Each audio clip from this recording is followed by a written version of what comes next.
fashion industry is shaping everyone's ideas about masculinity, masculine identity and what it means to be a man.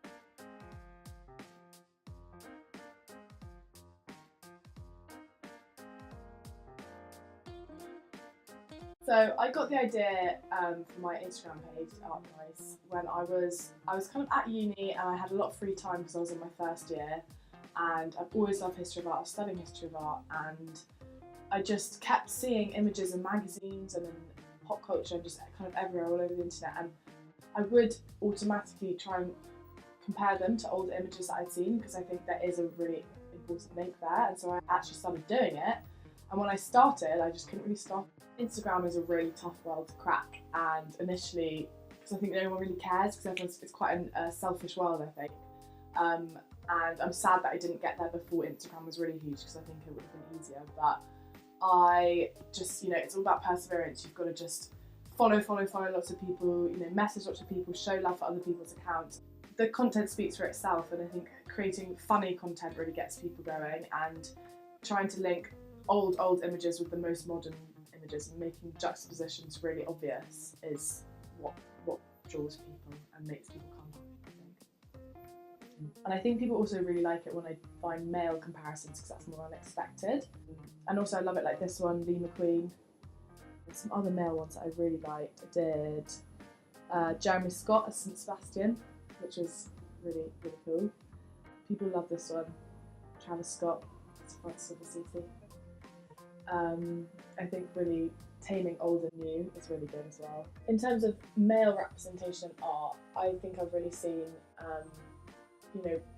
magazines and other like music videos and stuff more a push to be more experimental and really push like what masculinity means and the boundaries of like what it is to be a man. And I think that's really exciting because 20 years ago it wasn't really like that, and it's only gonna get more and more experimental and more exciting. And I think eventually, like, it won't matter if you're a man or a woman, what you do, like, it would just be art. Yeah, I was thinking about, what is the definition of masculinity. Obviously, I'm a female, so yeah. But I was just thinking, it's actually so hard to define these days, because it's what is it? It's just a silly question to ask, because there are so many different variations and types of people today, and people express themselves in a different way. Like, it doesn't really matter if you're female or male. And I think the fashion industry is a massive driver in that, because the rise of all these different unisex fashion brands is so important. And whatever people say, fashion is what guides you to and people really, really take notice of what other people are wearing. Yeah, so men obviously used to be portrayed coming from a history of art point of view as the head of the household in terms of like portraiture in Renaissance time, and in kind of Renaissance drawing, people like Michelangelo and Dürer, anatomy was really looked at, and the strong male was idealised with like big muscles, like big arms, like strength and power. Whereas like now it's almost the opposite, with the kind of heroin chic look coming in.